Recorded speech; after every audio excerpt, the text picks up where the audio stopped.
Aujourd'hui, on va plonger au cœur d'un débat vraiment passionnant qui secoue l'islam moderne de l'intérieur. C'est une conversation pleine de vie, oui, mais aussi pleine de tensions et de contradictions.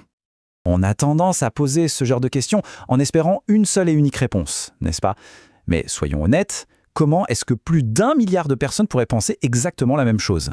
La réalité, bien sûr, est beaucoup plus complexe, et franchement, bien plus intéressante. Et ça nous amène à la vraie question. De quel islam parle-t-on au juste? Parce qu'en fait, il n'y a pas un islam, mais bien des islams. Il n'y a pas une seule réponse, mais un gigantesque débat interne. Et c'est précisément ce débat qu'on va explorer. Alors, voilà notre programme. On va se pencher sur 4 grands domaines. D'abord, le droit, les droits humains et la gouvernance. Ensuite, on parlera d'argent, avec la finance.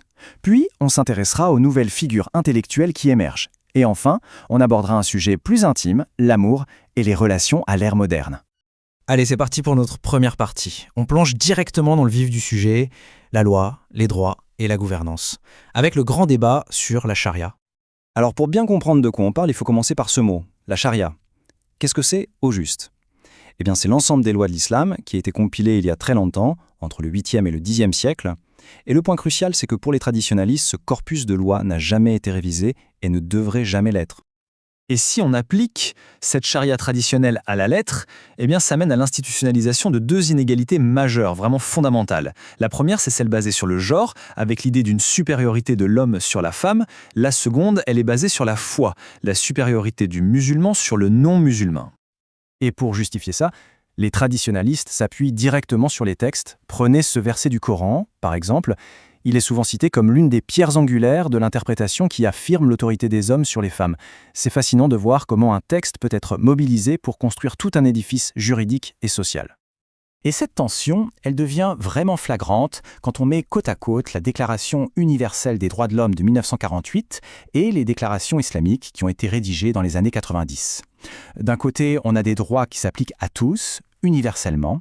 De l'autre, on a des déclarations qui disent, en substance, que tous les droits et libertés sont soumis aux dispositions de la charia. Et c'est là que ça coince. C'est vraiment un des points de friction majeurs dans le monde aujourd'hui. Bon, après le droit, passons à un autre domaine tout aussi passionnant, l'argent. On va voir comment ces mêmes débats sur l'interprétation se jouent dans le monde de la finance. Le concept central de la finance islamique, c'est l'interdiction du riba. Le riba, c'est tout simplement l'intérêt, le fait de faire de l'argent avec de l'argent. Et c'est un interdit absolu, non négociable. Du coup, ça a obligé toute une industrie financière à devenir incroyablement créative pour trouver des alternatives. Alors la question est simple. Comment une banque islamique peut-elle prêter de l'argent sans facturer d'intérêt? Comment fait-elle pour être rentable? C'est le casse-tête qui a donné naissance à des montages financiers parfois très complexes et souvent très controversés. Prenons un exemple concret, la transaction El et Ina. Regardons comment ça marche. D'abord, la banque vend un actif à un client à crédit pour, disons, $1 200. Tout de suite après, la banque rachète ce même actif au client, mais cette fois au comptant, pour $1 000. Résultat, le client repart avec $1 000 en poche, mais il a une dette de $1 200 envers la banque. Ça ressemble étrangement à un prêt avec $200 d'intérêt, non? Et c'est là qu'est tout le débat.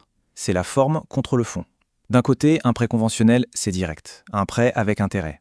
De l'autre, avec Alina, la méthode est différente. Ce sont 2 ventes successives. Mais l'objectif, le résultat final, est identique. Alors, est-ce que c'est une innovation halal ou simplement un prêt avec intérêt déguisé? C'est une question qui divise énormément au sein même de la finance islamique. Ok, on a parlé droit, on a parlé finance, maintenant changeons de décor et entrons dans l'arène des idées. On va s'intéresser aux nouveaux penseurs de l'islam, ceux qui proposent de relire les textes sacrés d'une manière complètement différente. Ce que ces penseurs proposent, ce n'est pas juste une petite adaptation, c'est bien plus radical que ça. Ils disent que pour vraiment dialoguer avec le monde moderne, il ne suffit pas de bricoler et d'ajuster l'islam ici et là.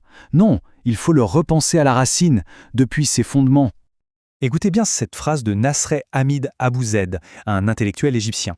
Il dit que le Coran est un texte historique, révélé à un moment précis, dans un lieu précis, dans une langue humaine spécifique. C'est une affirmation qui a l'effet d'une bombe, parce que si le texte est incarné dans l'histoire, ça veut dire qu'on peut l'analyser, le contextualiser, et ça ouvre la porte à des interprétations entièrement nouvelles.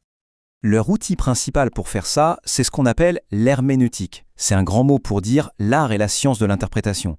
L'idée, c'est d'utiliser les outils de l'histoire, de la linguistique, pour analyser le Coran dans son contexte d'origine. Le but, essayer de faire la part des choses entre les principes éternels et les règles qui étaient peut-être spécifiques à la culture de l'époque. Et ce qui est aussi super intéressant, c'est de voir qui sont ces nouveaux penseurs. Souvent, ce ne sont pas des érudits religieux traditionnels, ce sont des gens qui viennent d'universités laïques modernes. Et en faisant ça, ils remettent en question le monopole que les savants religieux, les oulémas, ont eu pendant des siècles sur l'interprétation des textes. Allez, pour notre dernière partie, on va quitter les grands débats intellectuels pour aborder quelque chose de beaucoup plus concret et personnel. L'amour, les relations et le fameux débat sur les rencontres amoureuses. Et pour voir ce débat en action, il suffit d'aller sur des forums comme Reddit. D'un côté, on trouve la vision conservatrice. Pour eux, le dating, à l'occidental, c'est haram, c'est interdit. Par contre, ce qu'ils appellent courting, c'est-à-dire se fréquenter dans un cadre plus formel, avec l'intention de se marier, ça c'est acceptable. Et juste en face, on a une vision complètement différente qu'on pourrait qualifier de progressiste. Pour ces personnes-là, le dating, c'est simplement un moyen de se connecter, d'apprendre à connaître l'autre. Et ils affirment que rien, absolument rien dans le Coran n'interdit ça. Pour eux, ces interdits sont surtout des tentatives de contrôler le corps et les choix des autres. Mais le débat va encore plus loin. Les gens retournent eux-mêmes au texte pour défier les autorités. Regardez cette intervention. La personne met le doigt sur une contradiction. Comment les mêmes savants qui interdisent les rencontres modernes peuvent-ils valider des pratiques historiques qui semblent, à nos yeux, bien plus problématiques ? C'est le signe que les croyants eux-mêmes se réapproprient les textes et demandent des comptes. Donc voilà, qu'on parle des lois d'un État, des produits d'une banque ou des règles du cœur, la conclusion est la même. L'image d'un islam monolithique, figé, est complètement fausse. La réalité, c'est celle d'une conversation interne, une conversation dynamique, souvent conflictuelle, mais incroyablement vivante. Et tout ça nous laisse avec une dernière question. Une question qui, au fond, dépasse le cadre de l'islam. Dans notre monde en changement constant, qui a l'autorité d'interpréter une foi ?